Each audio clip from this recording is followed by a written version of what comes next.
मित्रांनो, प्रवी तुमच्यासाठी हजर आहे. कवी प्रवीज शो यूट्यूबवर आपलं मनपूर्वक स्वागत. एक स्वरचित काव्य आज आपल्या चरणी अर्पित करण्यासाठी खूप उत्सुक आहे मी.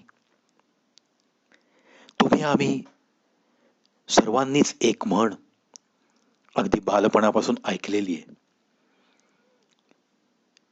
ती म्हणच आजच्या कवितेचं शीर्षक आहे. दिसतं तसं नसतं.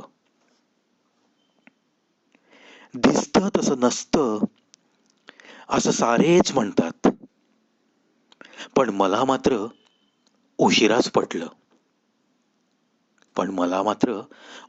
पटलं. देवाशपथ खरे सांगेन, खोटं बोलणार नाही अशी शपथ घेऊनच खोटं बोलणारी माणसं मी पाहिली. इतरांना नास्तिक म्हणून हिणवत आस्तिकतेचं प्रदर्शन करणाऱ्यालाच नको ती पाप करतानाही पाहिलं. खरंच दिसतं तसं नसतं असं सारेच म्हणतात, पण मला मात्र उशिराच पटलं. तसा नास्तिक नाहीच मी. सश्रद्ध मनास माझ्याही कधी वाटून गेलं की आपणही धर्मकांड करावं, कुठेतरी मनोभावे हात जोडावेत. जिथे वाटले असे तिथेच नेमकं मला फक्त शेंदूर फासलेला दगड मिळाला. देवाच्या नावावर भरलेला बाजारच मिळाला. दिसतं तसं नसतं. खरंच मला मात्र उशिराच पटलं. कधी मी पण त्याच्या दरबारात दर्शनासाठी उभा राहिलो, भल्या मोठ्या रांगेत. पण त्याच्या दरबारातही मी श्रीमंत गरीब भेदभाव पाहिला. रांग सोडून दर्शन देऊन आणतो म्हणत लाच घेणारा पुजारीही पाहिला. दिसतं तसं नसतं. मला मात्र उशिराच पटलं.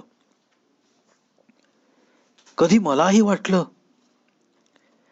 अरे जगात प्रेम आहे. जाता येता एखादा चेहराही मला वाटला तसा सात्विक. प्रेम तसं तर व्यक्तही होऊन गेलं. पण काही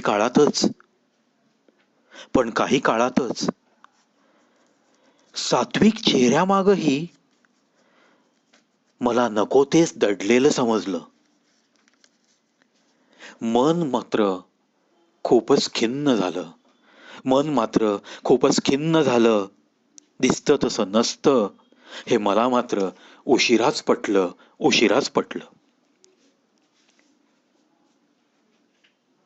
जग सारंच म्हणायचं दिसतं तसं नसतं.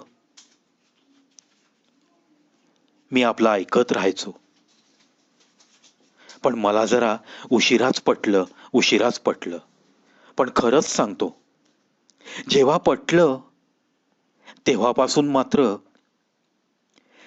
आम्ही शपथ घेऊन खरं सांगतो म्हणणाऱ्यावर विश्वास ठेवणंच सोडलं. शेंदूर फासलेल्या दगडात देव पाहणंही सोडलं. रांगेत उभं राहून दर्शन घेण्यास त्याच्या दरबारात जाणंही सोडलं. आणि सात्विक चेहऱ्याकडूनही आम्ही तर प्रेमाची अपेक्षा करणंही सोडलं.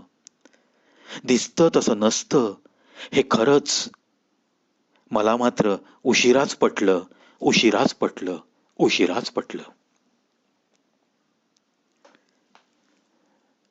मित्रांनो, आपलं आयुष्य खरंच रोज कोणत्या ना कोणत्या अनुभवांनी भरलेलं असतं ना. यातले काही अनुभव तुम्ही सुद्धा घेतलेले असतील. शब्द माझ्याकडनं कागदावर अवतरलेत. भावना या तुम्हा आम्हा सर्वांच्या आहेत. खरंच दिसतं तसं नसतं हे आपल्याला बऱ्याच वेळा या मानवी जीवनामध्ये अनुभवायला मिळतं. मला खात्री आहे तुम्ही या मताशी सहमत असाल. आणि कविता जर आवडली तर नक्की एखाद्या मित्राला शेअर करा आणि कविप्रवीज शो यूट्यूबवरती या चॅनलचा आस्वाद घेण्यास विसरू नका. मला खात्री आहे तुम्ही माझ्यासोबत नक्की असणार आहात आणि त्याच बळावर मी रोज तुम्हाला भेटायला येत राहणार आहे. आजच्या दिवसाकरता मित्रांनो एवढंच. पुन्हा भेटूयात पुढच्या एका व्हिडिओसह. तोपर्यंत आज्ञा असावी.